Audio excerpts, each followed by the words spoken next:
अब मैं आपको कुछ बेसिक चीजें बताऊं जो एग्जाम में आपको करनी चाहिए, जो आने वाले एग्जाम में आपके पास है। जैसे कि मान लेते हैं अभी कोविड के समय से देख रहा हूं मैं कि एनडीए और सीडीएस एग्जामिनेशन एक दिन में ही कंडक्ट किए जाते हैं।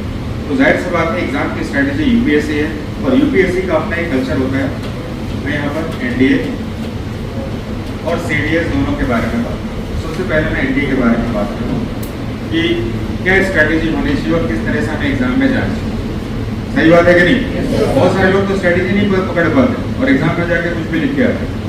एनडीए में जब हम जाते हैं तो हमारे पास 9 मार्क्स का रिटर्न है। पहले रिटर्न के बारे में बात करेंगे, बाकी चीजें की जरूरत है। रिटर्न जब हम जा रहे हैं तो हमें रिटर्न का मतलब ये नहीं है कि हम सीधे जाए और मैक्सिमम स्कोर करें। सबसे पहले स्ट्रैटेजी है कि सेक्शनल कट ऑफ में 3 पेपर होंगे। 3 different papers are there in NDA exam. इसको हम सेक्शन कहते हैं। पेपर्स तो 2 ही होते हैं लेकिन सेक्शन 3 होते हैं। एक आपका मैथमेटिक्स होता है और दूसरा हम इसको जीएटी कहते हैं। 2 पेपर होते हैं लेकिन सेक्शन 3 होता है, इसलिए हम इसको सेक्शनल कट ऑफ के साथ पढ़ते हैं। तो मान लेते हैं पहला सेक्शन आपका मैथ्स हो गया, दूसरा आपका इंग्लिश हो गया और तीसरा आपका जीएटी में हो गया आपका GS and science. General studies का जो पेपर होता है उसमें आपका हिस्ट्री, ज्योग्राफी, पॉलिटी, इकोनॉमिक्स और करंट अफेयर्स, ये आपका पेपर होता है जीएस।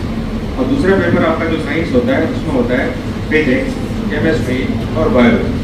आपको जानकर आश्चर्य को बहुतों को यही नहीं पता है कि बायोलॉजी भी एक सब्जेक्ट होता है ना। वो मान के चलते हैं कि नहीं साइंस पेपर ही एनडीए का पेपर है। It is a kind of myth that people have और उसको कोई अवॉइड नहीं कर सकता है। तो हमें ध्यान रखना है कितना बड़ा पेपर है। It is one of the lengthiest examination, lengthiest subject of intermediate exam. आप अगर एग्जाम ले जिसका नाम है जेईई एग्जाम, कितना पढ़ना है सिलेबस? फिजिक्स, केमिस्ट्री और उन्हीं लड़कों को कहा जाए कि आप एनडीए का सब्जेक्ट का तैयारी करिए। फिजिक्स, केमिस्ट्री और मैथ्स तो अपने आप में एक सिलेबस है, 2 साल पढ़ना है आपको। अगर हिस्ट्री भी पढ़े तो 2 साल का सिलेबस, ज्योग्राफी भी 2 साल का, फिजिक्स भी 2 साल का। जाहिर सी बात है कि अपने आप में एक बहुत बड़ा सिलेबस है। इतना बड़ा वॉल्यूम वाला सिलेबस जब आप पढ़ेंगे इसमें तो आपका एफर्ट जो है अगर मैनेजेबल नहीं होगा, अगर स्किलफुल नहीं होगा तो फिर तो आप ट्रैप में, आप एग्जाम ट्रैप में। बहुत सारे विद्यार्थी यहाँ पर मैं ये भी देखता हूँ जिन्होंने इंटरमीडिएट पर 90% अचीव किया हुआ है। वो मानते हैं कि इंडिया एग्जामिनेशन कम से कम 70-80 नहीं आएगा तो फिर तैयारी करने का क्या फायदा। उनको यही नहीं पता है कि भैया यूपीएससी एग्जाम है ये आपका, ये कोई इंटरवल एग्जाम नहीं है जहाँ पर सभी लोग 80-90 लाते हैं। यहाँ पर तो 1/3 मार्क्स में रिजल्ट बनता है और कुछ भी कर लीजिए, कुछ भी कर लीजिए। आज़ादी के बाद से आज तक 50% से ज़्यादा स्कोरिंग नॉर्मली स्टूडेंट कर ही नहीं पाता। 50% इसका हाईएस्ट स्केल जाता है। आप कहें सर 50% का, अरे 50% कह रहा हूँ 900 नंबर का रिटर्न, 900 नंबर का इंटरव्यू निकाल लो। 1800 नंबर में से देखो रिजल्ट कितने में होता है, 1100 पे तो टॉप है। तो दिमाग से ये गलतफहमी निकाल दीजिए कि सबसे ज्यादा क्वेश्चन अटेम्प्ट करने हैं, यहाँ पर कैलकुलेटेड होने चाहिए।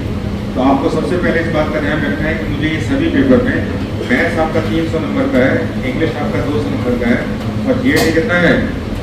कितना है? अरे बोलना भी तो पड़ेगा, कितना है? पूरा कितना हुआ? अब जो है सेक्शनल कट ऑफ में आपको 25% का स्लैब पूरा कर, सभी में 25% को स्कोर करना पड़ेगा। तो आप बताइए 300 का 25% कितना होता है?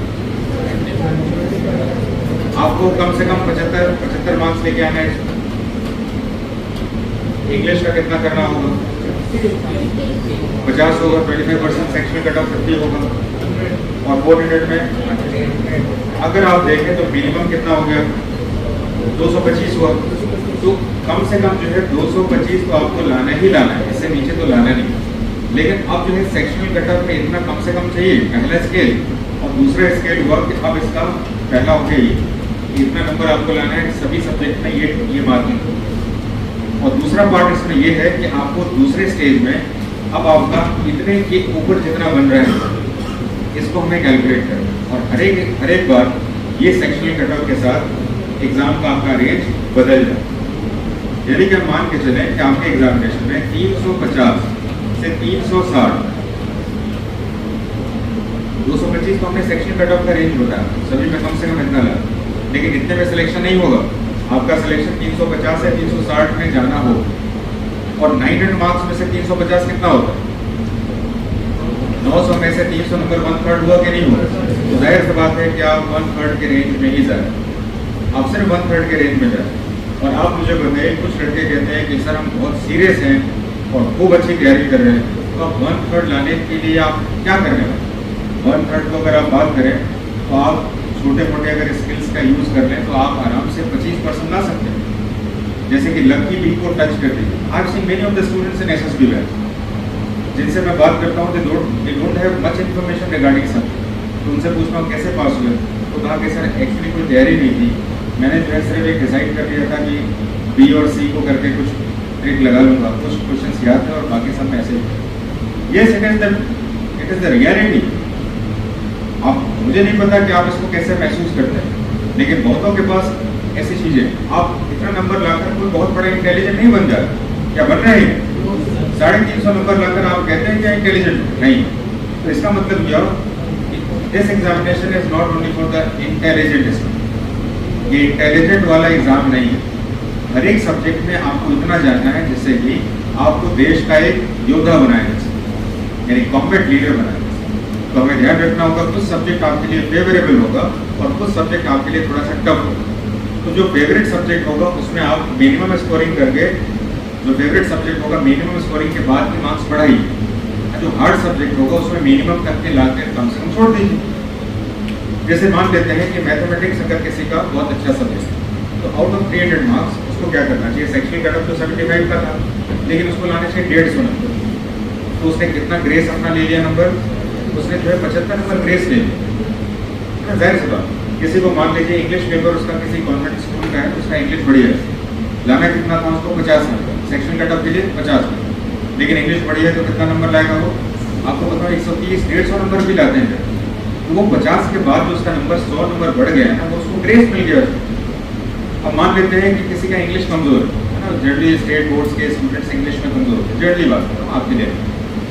तो मान लेते हैं कि इंग्लिश आपका कमजोर है, बाकी मैथ्स वो सीख रहा, तो आप एक काम करिए, सिर्फ 50 नंबर रही ना, सेक्शन कट ऑफ करिए उसको, और बाकी जो दूसरा मार्क्स का प्रेशर है वो किसी और सब्जेक्ट, फेवरेट सब्जेक्ट में उसको पास ऑन करिए। इस तरीके से एग्जाम की तैयारी करनी है, इसको कहते हैं स्ट्रेटेजी वाइज।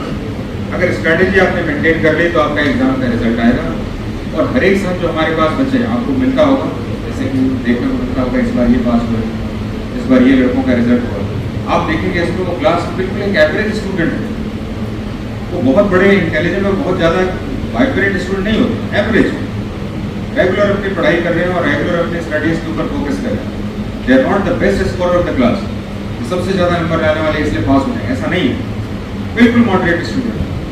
तो हर एक विद्यार्थी जो इस बार एग्जाम में बैठ रहा है, ध्यान रखेगा कि ये एग्जामिनेशन अपने इंटेलिजेंस से ज़्यादा अपने स्किल के ऊपर काम करके पूरा कर सकते हैं। और स्किल इसमें दो तरीके से है, नंबर 1 सेक्शनल कट ऑफ को टच करना है, और नंबर 2 क्या करना है, इसका cut off marks, 2 stage. Sectional cut off में आपका 225, यानी कि हर एक सब्जेक्ट में 25% का स्लैब है, और दूसरा 350 के ऊपर का स्कोरिंग आपको बनाना है। अगर आपने ये स्ट्रैटेजी बना ली तो I believe that majority of students are going to be the part of our next stage batch, that is SSB batch.